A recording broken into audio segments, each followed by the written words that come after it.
RMC, Alain Marchal, Olivier Truchot et les grandes gueules. Les GG, les grandes gueules, avec aujourd'hui, dans les grandes gueules avec vous de midi à 13h, c'est un ancien banquier d'affaires, un ancien trader, un spécialiste en investissement financier, chroniqueur aussi chez nos petits camarades du 3e, c'est-à-dire BFM Business. C'est Marc Fiorentino qui est avec nous. Bonjour Marc Fiorentino. Bonjour. Avec un appel. Oui, immobiliez-vous. Parce que faut plus croire à la bourse, faut plus croire aux autres placements. Alors attention, immobiliez-vous, ça ne veut pas dire acheter de l'immobilier. Immobiliez-vous, ça veut dire il faut travailler sur le sujet de l'immobilier. C'est-à-dire que c'est un vrai sujet, c'est une passion française. On va parler de ce qui s'est passé depuis 3 ans parce que c'est unique. On est le seul pays du monde, qui, pendant une crise financière, a vu les prix de l'immobilier atteindre des sommets. Ça n'existe. Alors ça a baissé aux États-Unis, en Espagne, ça a baissé partout. Ça a baissé en Espagne, en Italie, en Allemagne. Ça a baissé partout. Le seul pays dans lequel on a une crise et on a un immobilier qui a monté, c'est la France, pour une raison qui est très simple. C'est qu'en fait, en France, l'achat de la résidence principale, c'est le capital retraite. C'est-à-dire que les Français n'ont plus confiance en rien. Ils n'ont pas confiance en l'État, c'est-à-dire qu'ils savent que l'État ne sait pas gérer leur budget. Et donc ils se sont dit, de toute façon, il y a une seule solution. On peut se débrouiller, on peut acheter des cacahuètes, manger un bout de fromage et un bout de pain, mais on veut pas être SDF. On veut pas se retrouver dans une tente quechua au bord d'un fleuve. Et pourquoi cette angoisse n'existe pas ailleurs ? Alors elle n'existe pas ailleurs parce que en France, je pense alors c'est peut-être le paradoxe, les ménages français font preuve d'un bon sens qui est absolument incroyable. Et dès 2008, ce qui ne s'est pas passé ailleurs, dès 2008, ils ont compris que tout allait se casser la figure. C'est-à-dire que dès 2008, ils ont compris que la direction qui était prise par le gouvernement, par les politiques, par même les opposants politiques qui proposaient des alternatives n'étaient pas des solutions. Et ils se rendent compte aujourd'hui aussi avec la campagne électorale que tout ce qu'on propose est complètement bidon. Donc ils se disent, ces types-là, moi je sais gérer mon budget, je gère mon budget au quotidien. Ces types-là ne savent pas gérer un budget, donc ils nous amènent dans le mur. Donc je ne veux pas me retrouver dehors. Je ne veux pas me retrouver dehors. C'est vraiment le leitmotiv. Est-ce que c'est pas un geste aussi de repli sur soi ? Tout à l'heure, je crois que c'est Franck Tanguy et Gilles-William Goldnadel qui se posaient la question. Très bien, tout sur l'immobilier, mais alors rien pour l'entreprise, pour l'investissement. On en a besoin. L'économie française a aussi besoin d'argent dans ces domaines. Ah non, mais le problème, c'est pas tellement que les Français n'ont pas envie d'investir dans l'entreprise. Ils ont envie d'investir dans l'entreprise, dans la PME, mais c'est qu'on les décourage. C'est qu'ils voient très bien qu'aujourd'hui, les entreprises ne sont pas aidées, les PME sont oubliées. On fait le 20e plan PME, c'est du bidon, c'est du milliard d'euros qui est recyclé pour la 50e fois, et c'est de l'argent qui n'arrive nulle part. Et eux, ils veulent bien investir, mais ils veulent bien investir à partir du moment où ils investissent dans quelque chose qui a un potentiel. À partir du moment où d'un côté, on a un candidat qui est François Hollande qui dit je fais la guerre à la finance, le patron c'est un patron qui est 50 employés ou 200 employés. De l'autre côté, on a un président qui change les règles fiscales à peu près tous les 15 jours. Bon, ils sentent très bien qu'il y a un environnement qui n'est pas favorable. À partir de là, pas de possibilité. Marc Fiorentino, 3 vérités sur l'immobilier justement avec vous. Première question vérité, l'immobilier, en fait c'est une bulle qui va péter. Oui, alors ce n'est pas une bulle, mais il y a aujourd'hui des prix qui sont trop élevés, c'est-à-dire que les prix de l'immobilier vont baisser. C'est pour ça que je disais que le titre, ce n'était pas une incitation à acheter de l'immobilier, c'était une incitation à créer une réflexion sur l'immobilier. Les prix vont baisser de 15 à 20%. Où ça ? Là, partout. Parce que ça a beaucoup augmenté, notamment à Paris, mais il y a des villes moyennes où ça a même baissé, là. Absolument. Alors, ville de moins de 50 000 habitants, tout ce qui est rural, ça bougera pas parce que ça a déjà baissé. Ville de taille moyenne, ça a commencé à baisser. Grandes villes et zones très peuplées, et bien évidemment Paris, on est aujourd'hui sur la crête. On commence à avoir la baisse. Le signe de la baisse, c'est que le nombre de transactions s'est cassé la figure. Donc ça veut dire qu'on va avoir une baisse de 15 à 30% dans les mois qui viennent. 15-30. 15 à 30%. Alors, dans les 18 mois qui viennent maintenant, est-ce que c'est une bulle ? Qu'est-ce qui caractérise une bulle ? Une bulle, c'est quand il y a des achats spéculatifs, c'est-à-dire j'achète, j'emprunte pour revendre plus cher, et cette bulle éclate parce qu'on peut pas rembourser son emprunt. C'est pas du tout le cas. Aujourd'hui, la hausse de l'immobilier n'a pas été faite avec la spéculation, elle a été faite avec des gens qui avaient de l'argent en contrat d'assurance vie, dans leur compte, dans la famille, qui ont pris tout cet argent pour s'acheter leur résidence principale. Donc c'est pas une bulle qui va éclater avec ce que les conséquences dramatiques que pourrait entraîner cet éclatement de bulle. C'est plutôt un ajustement du marché, en fait. C'est un ajustement pour une raison qui est très simple, c'est qu'on a eu une aberration, c'est-à-dire que les prix de l'immobilier ont monté pendant une crise économique parce que les gens ont consacré tout leur argent, l'argent disponible à l'achat de la résidence principale. Et aujourd'hui, il n'y a plus d'acheteurs potentiels, c'est-à-dire que tous ceux qui avaient un peu d'argent pour acheter leur résidence principale, eh bien ça y est, ils l'ont fait. Et maintenant, pour qu'il y ait un nouvel élan, il faudrait qu'il y ait de la croissance économique, il n'y en aura pas. Il faudrait qu'il y ait une baisse du chômage, il n'y en aura pas. Et donc aujourd'hui, les taux de crédit augmentent. Et les taux de crédit qui étaient au plus bas vont augmenter. Ils vont augmenter encore plus si il se passe ce qui se passera. C'est ce que j'annonce depuis 2 jours. Je veux dire, à partir du moment, et c'est pas du tout un jugement politique, il se prépare une attaque contre la France qui est assez forte à partir du 7 mai si François Hollande est élu. C'est-à-dire qu'on attaque aura des marchés. Attaque des marchés. Donc on va avoir quelque chose d'assez violent qui va provoquer une hausse des taux d'intérêt à partir de mai qui va être probablement assez spectaculaire. Ça c'est intéressant. On s'arrête 2 minutes quand même parce que là, c'est intéressant ce que vous dites. C'est-à-dire que si François Hollande est élu président de la République, les marchés attaquent, ça veut dire quoi? Expliquez-nous. Alors, il faut bien comprendre, c'est pas ni idéologique. Moi, je dis tout de suite, je voterai blanc, donc il n'y a pas de sujet.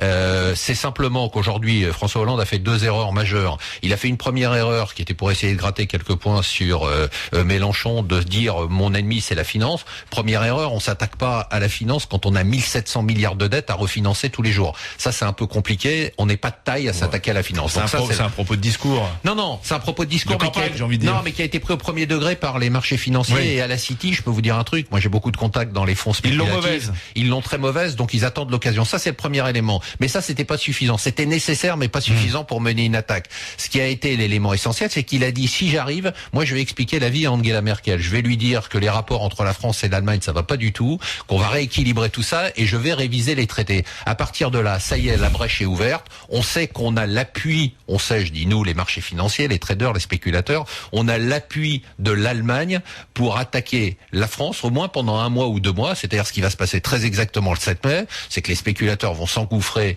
pour spéculer contre la dette française, faire monter les taux d'intérêt. Par vengeance. Non.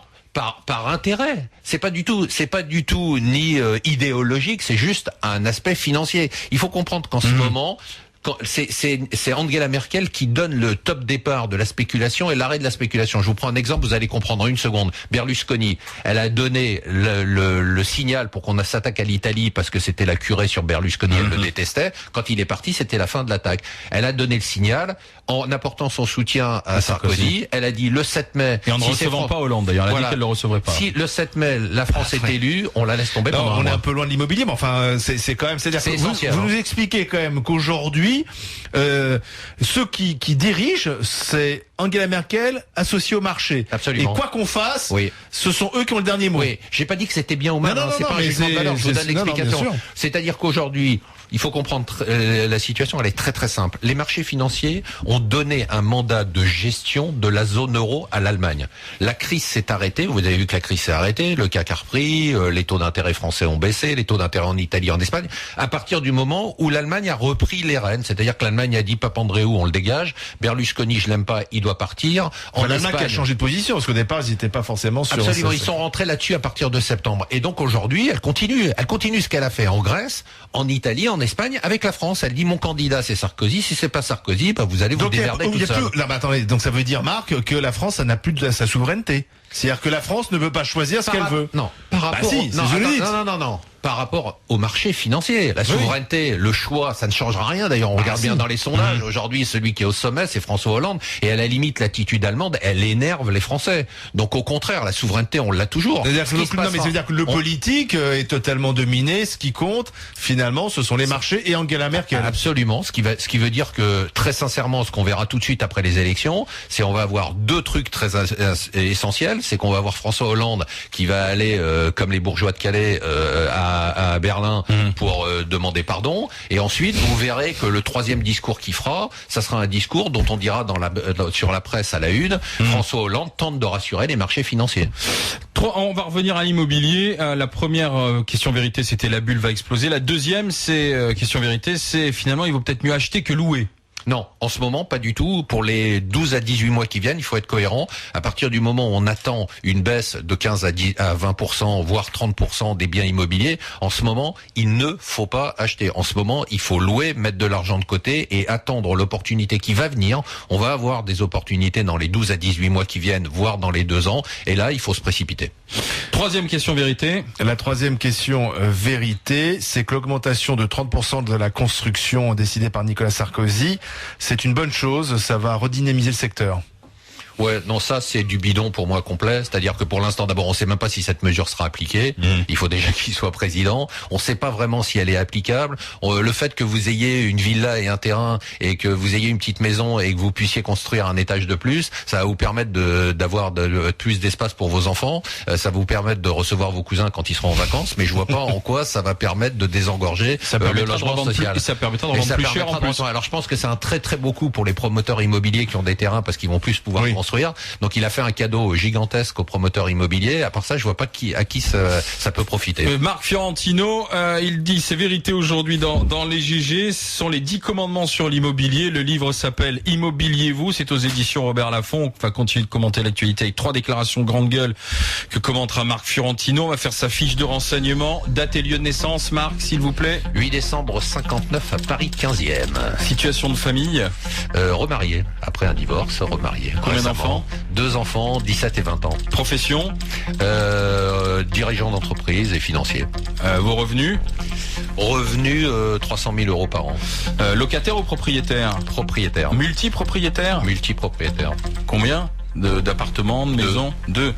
Un pour vous et puis en location, c'est ça? Pour le revenu locatif? Non, résidence secondaire. Ah bon? Et pas d'investissement locatif? J'aime pas l'investissement locatif parce que je trouve que c'est absolument pas rentable. C'est-à-dire que c'est rentable si les prix augmentent, mais il n'y a pas de rendement. C'est-à-dire qu'on s'emmerde tellement avec les gens qui sont dans les logements. C'est pour ça qu'aujourd'hui, mettre par exemple un plafond au loyer pour améliorer la baisse des loyers, c'est une connerie sans nom. Parce que de toute façon, du coup, les gens vont garder leur logement vide. Et parfois, il vaut mieux le garder son logement vide que le louer, ça rapporte plus d'argent. Et pour qui allez-vous voter en 2012, vous l'avez dit? Je vais voter blanc. Pourquoi ce choix du blanc? Parce que Nicolas Sarkozy, pour qui j'ai voté en 2007, a été très très mauvais. Il a créé un environnement dans lequel nous, et patrons, et les financiers, et on a été caricaturés. C'est-à-dire que les gens pensent qu'on passe notre vie au Phuket, qu'on est tous sur le yacht de Bolloré et qu'on est tous des salauds de patrons.